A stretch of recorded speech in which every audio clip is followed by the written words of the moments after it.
শীতকালে দুটি চর্মরোগ বাংলাদেশে মহামারী আকার ধারণ করেছে এবং এই দুটি চর্মরোগ ছোট থেকে বয়স্ক পর্যন্ত সবারই এই ধরনের চর্মরোগ দেখা যাচ্ছে এবং এত বেশি ছোঁয়াচে একজন ব্যক্তির হলে পরিবারের সকলের এই রোগটি দ্রুত সময়ের মধ্যে ছড়িয়ে পড়ে। এই রোগের চিকিৎসা অবহেলা করার কারণে আমাদের বাচ্চাদের ক্ষেত্রে তাদের চামড়ার প্রবলেম হচ্ছে, কিডনির সমস্যা হয়ে যেতে পারে। বয়স্কদের মধ্যেও এই রোগটি এমন প্রকোপ ধারণ করে যেটা পরবর্তীতে আরো ওষুধপত্র দিয়ে ভালো হতে চায় না। সেই দুটি রোগের মধ্যে এক নম্বর হচ্ছে স্ক্যাবিস, দুই নম্বর হচ্ছে ফাঙ্গাস বা দাঁত বা দাউদ। স্ক্যাবিস নিয়ে যদি কথা বলি, স্ক্যাবিস দেখতে সাধারণত ঘামাচির মতো ছোট ছোট গুটি হবে আমাদের আঙ্গুলের ফাঁকে অথবা প্রাইভেট পার্ট গুলো অথবা শরীরে। সেটা রাতে বেশি চুলকাবে এবং চুলকানোর পরে সেখান থেকে কষ বের হবে এবং একটা সময় জ্বালাপোড়া করবে। এটা কিন্তু প্রাইভেট পার্টে বেশি দেখা দেয় এবং প্রাথমিক অবস্থায় আঙ্গুলের ফাঁকে ফাঁকে বেশি হয়। এটা স্ক্যাবিস কিনা কিভাবে বুঝবেন? স্ক্যাবিস কিন্তু রাতে বেশি তীব্র চুলকাবে, কারণ শীতকালে যখন আপনি কম্বল গায়ে দিবেন বা ব্ল্যাঙ্কেট গায়ে দিবেন, যখন আপনার শরীর একটু গরম হবে, স্ক্যাবিসের যে জীবাণু, যেটাকে সার্কোপ্টেই স্ক্যাবি বলি, সেটা তাপমাত্রা বেশি পেলে এটার সক্রিয় হয়ে ওঠে, মানে এটা আরো বেশি শক্তি পায়। শীতকালে যখনই আপনি রাতে শুবেন, শরীর গরম হবে, তখনই কিন্তু এটার চুলকানি অনেক বেশি তীব্র হবে। এই স্ক্যাবিস কিন্তু খুব সহজে আপনি দূর করতে পারেন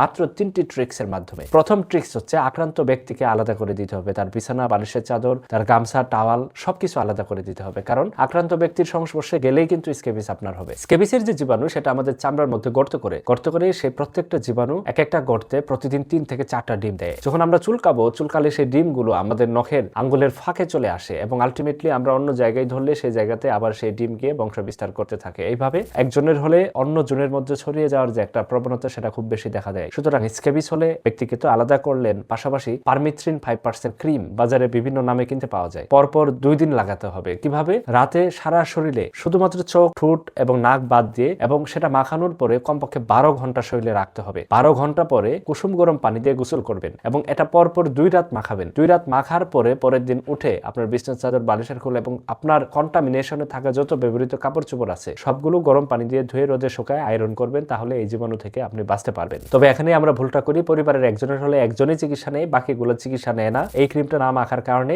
অন্য ব্যক্তিদের মধ্যে যদি একটা দুইটা জীবাণু থাকে, সেখান থেকে মাল্টিপ্লিকেশন হয়ে আবারও সে স্ক্যাবিসে আক্রান্ত হয়। তবে এই পারমিথ্রিন 5% ক্রিম যারা গর্ভবতী নারী, তারা এবং যে বাচ্চা নবজাতক 3 মাসের কম, তারা ব্যবহার করবেন না। তাদের ক্ষেত্রে টেট্রাসল সলিউশন আমরা ব্যবহার করতে বলি। টেট্রাসল সলিউশন সমপরিমাণ পানি দিয়ে দৈনিক 2 বার পরপর 2 দিন সারা শরীরে মাখাতে হবে। যদি আপনার এই ক্রিমটি মাখার পরেও অনেক ক্ষেত্রে এটা রেজিস্ট্যান্স থাকে, কাজ করতে চায় না, এরপরে প্রয়োজনে 7 দিন পরপর একই নিয়মে এই ওষুধটি ব্যবহার করলে আপনার স্ক্যাবিস থেকে মুক্তি পেতে পারেন। এবার আসি দাউদটাকে আমরা ফাঙ্গাস বা ক্রনিক ফাঙ্গাল ইনফেকশন বলি। এটা ডার্মাটোফাইটস গ্রুপের এক ধরনের ফাঙ্গাস দ্বারা হয়। এই ফাঙ্গাস একইভাবে চামড়ায় গর্ত করে থাকে এবং চামড়ার থেকে সে এক ধরনের রস নিয়ে সে বাঁচতে থাকে। এই ফাঙ্গাস হওয়ার পরে যখন আমরা চুলকানোর ফলে এর জীবাণু আমাদের নখের ভিতরে ঢুকে যাবে এবং আলটিমেটলি এটাও পরিবারের একজনের হলে অন্যজন ব্যক্তির মধ্যে ছড়িয়ে যাওয়ার সম্ভাবনা অনেকাংশে বেড়ে যায়। এই দাঁত বা দাউদ বা ফাঙ্গাল ইনফেকশন যাদের হয়, তাদের ক্ষেত্রে কয়েকটি গুরুত্বপূর্ণ নিয়ম। সেই নিয়মের মধ্যে এক নম্বর হচ্ছে অবশ্যই কোনো ডুল মলম, কোনো কবিরাজি রস, কষ এগুলা ব্যবহার করা যাবে না। ব্যবহার করলেন তো আপনি বিপদে পড়লেন, কারণ